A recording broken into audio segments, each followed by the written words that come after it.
While most celebrities take the stage at award shows to express gratitude, others use the spotlight to settle scores and serve revenge. It's no secret that Jim Carrey's love for Hollywood has been on a steady decline. So when he was introduced as a two-time Golden Globes winner and handed the mic, he decided to toss out the script entirely. Please welcome two-time Golden Globe winner, Jim Carrey. Thank you. I am two-time Golden Globe winner, Jim Carrey. You know, when I go to sleep at night, I'm not just a guy going to sleep. I'm two-time Golden Globe winner, Jim Carrey, going to get some well-needed shut-eye. And when I dream, I don't just dream any old dream. I dream about being three-time Golden Globe winning. His delivery was spot on, especially for being improvised, but the final blow was still to come. But these are important, these awards. I don't want you to think that just because if you blew up our solar system alone, you wouldn't be able to find us or any of human history with the naked eye. Safe to say, Jim hasn't been asked to host the Golden Globes again, or any award show for that matter. At the 68th Golden Globes, Ricky Gervais kicked things off with a brutal introduction for Robert Downey Jr. He has done all those films, but many of you in this room probably know him best from such facilities as the Betty Ford Clinic and Los Angeles County Jail. Please welcome Robert Downey Jr. RDJ took it like a champ, then fired a cheeky jab right back at Ricky, proving he's got to come back for everything. Aside from the fact that it's been hugely mean-spirited with mildly sinister undertones, I'd say the vibe of the show is pretty good so far, wouldn't you? As Michael B. Jordan walked the red carpet for his own movie Creed 3, he spotted a familiar face in the crowd, an old classmate turned interviewer. On the Hustle Show, we got Michael B. Jordan, the director and the star of Creed 3. And, you know, we know each other. We go way back all the way to Chad Science in Newark, okay? Oh, the corny kid, right? No, I did not say that. Misquoted for sure. Her casual, we go way back comment didn't sit right with him. And Michael made sure to remind her why, creating some serious tension on the carpet. But yeah, he is obviously killing things out here. How is the difference between you actually directing and working with the same people that you were directed with versus? It was awesome. You know, it's a family vibe. She probably didn't expect him to remember, but victims of bullying rarely forget. MBJ definitely got the last laugh. And on his own red carpet, no less. Not an award show this time, but Jerry Seinfeld had to put an interviewer in his place after a racially charged question. Jerry was invited to a morning show to celebrate his success with comedians in cars getting coffee when the interviewer tried stirring the pot. Noticed that most of the guests are mostly white males of 22 episodes. Yeah, that let's get into that. No, but you take a look over here, Peter. What do you see? A lot of whiteies. The journalist tried to make a problem out of nothing with the question and quickly realized it was a mistake to ask. But Jerry wasn't going to let it slide so easily. It pisses me off, but go ahead. It really pisses me off. People think it's the census or something. I mean, this has got to represent the actual pie chart of America. Who cares? It's just funny. You know, funny is the world that I live in. You're funny, I'm interested. You're not funny, I'm not interested. Okay. And I have no interest in gender or race or anything like that, but everyone else is kind of with their little calculating, is this the exact right mix? I think that's, to me, it's anti-comedy. The interviewer then switched topics faster than Seinfeld's comeback. Meanwhile, Drake's long-standing feud with the Grammys hit a new peak. After 42 nominations, he subtly questioned the award's value during his acceptance speech, only to have his mic mysteriously cut off. Look, if there's people who have regular jobs who are coming out in the rain, in the snow, spending their hard-earned money to buy tickets to come to your shows, you don't need this right here, I promise you. You already won. The timing was interesting, but the Grammys claimed it wasn't intentional, they just thought he was finished. Meanwhile, Ricky Gervais didn't hold back when hosting the Emmys. He took a sharp jab at Steve Carell for the U.S. version of The Office, overshadowing the original show he created. He even went so far as to demand his Emmy back. I made you what you are and I get nothing back. Give me my Emmy. Give me my Emmy. I'll come down there. Give me it. I'll tickle you. I don't care. I've got nothing to lose here. I'm a nobody here. Where is it?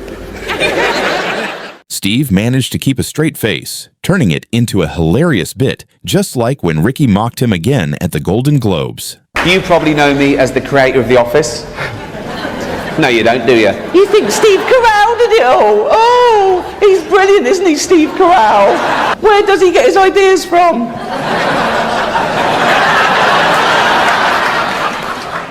After One Direction split, Zayn Malik won AMA's New Artist of the Year and used his acceptance speech to fire a subtle jab at his former bandmates. This one just has my name on it, right? It's been a crazy year. I can't thank the people that have been with me every day for the past year enough. To this very point, being stood on this stage today has been crazy.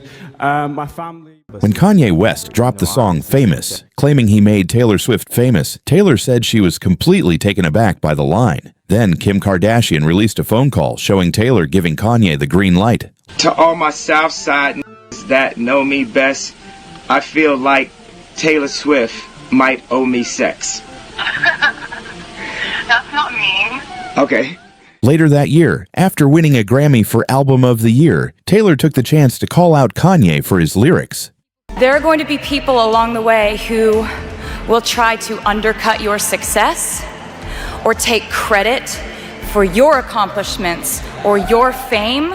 At the Oscars, John Travolta completely butchered Idina Menzel's name. Please welcome the wickedly talented one and only Adele Dazeem. But the next year, Idina Menzel was hosting, and she got her revenge. Dear friend, Glom Gazingo.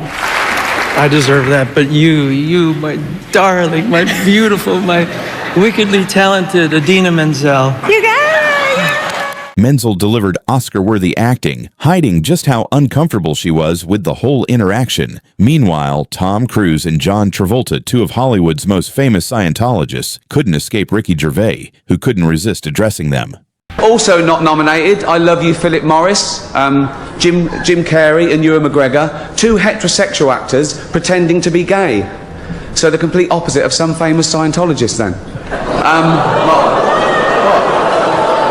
The joke had half the audience laughing and the other half, well, let's just say they were horrified. Meanwhile, one of MTV's highest honors, the Generation Award, was given to Reese Witherspoon. But her acceptance speech quickly turned into a subtle roast of the new wave of celebrities taking her place with Kim Kardashian as the clear target. I just want to say to all the girls out there, like, I know it's cool to be bad.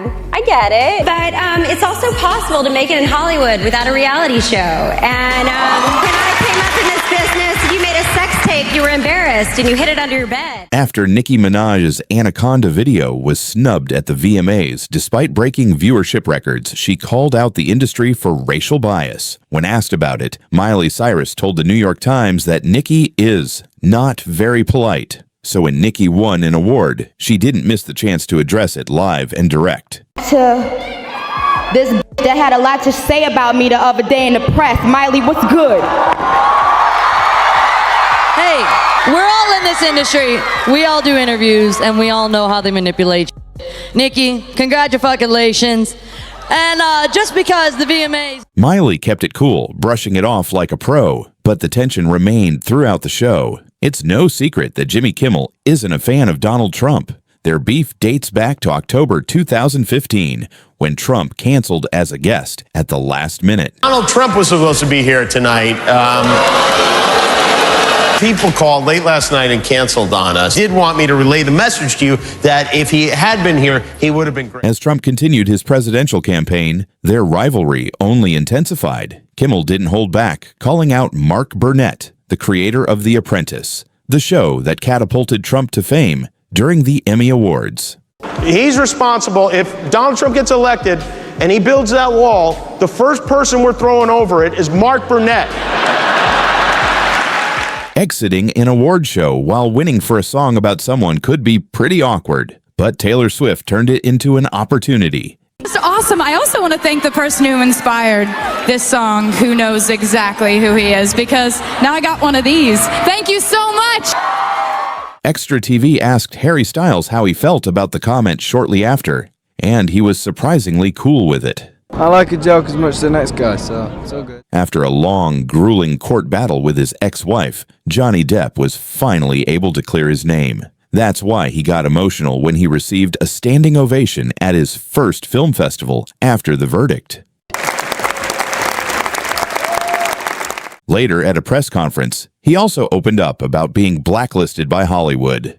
Do you feel that the tide is changing toward you doing major studio films again? Did I feel boycotted by Hollywood? Well, I mean, you'd have to not have a pulse to feel at that point when you're asked to resign from a film you're doing because of something that is merely a bunch of kind of vowels and consonants floating in the air. Yeah, you feel a bit boycotted. Do I feel boycotted now? No, I don't feel boycotted by Hollywood because I don't think about it. Years before Donald Trump entered politics, Barack Obama turned the White House Correspondents' Dinner into a full-on roast of Trump while he sat right there in the audience. Donald Trump is here tonight. Now, I know that he's taken some flack lately, but no one is happier, no one is prouder to put this birth certificate matter to rest than the Donald. And that's because he can finally get back to focusing on the issues that matter. Like, did we fake the moon landing? What really happened in Roswell? And where are Biggie and Tupac? Donald Trump has been saying that he will run for president as a Republican, which is surprising since I just assumed he was running as a joke. According to Trump's political advisor, Roger Stone, that night of public embarrassment was what made him decide to run for office.